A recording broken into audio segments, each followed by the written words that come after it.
আনন্দিত হৈছোঁ আৰু এনেকুৱা এটা ফলাফল পোৱাৰ কাৰণে মই মোৰ মাতৃ পিতৃ আৰু মোৰ শিক্ষক শিক্ষয়িত্ৰীসকলক অন্তৰৰ পৰা কৃতজ্ঞতা জনাব বিচাৰিছোঁ।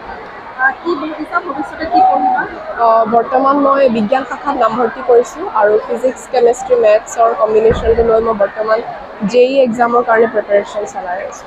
পৰীক্ষা চলি থকা সময়তে প্ৰশ্নপাতি ফাদিল হৈছিল, স্বাভাৱিকতে মানসিকভাৱে যথেষ্ট চাপৰ সন্মুখীন হৈছিল। তাৰ পাছতো আজি এই স্থান লাভ। মোৰ অনুজসকলক মই এটাই ক'ম যে কিবা এটা বস্তুৰ কাৰণে যদি তেওঁলোকে কষ্ট কৰে, সেই কষ্টৰ ফলাফল সদায় তেওঁলোকে দেখিবলৈ পাবই।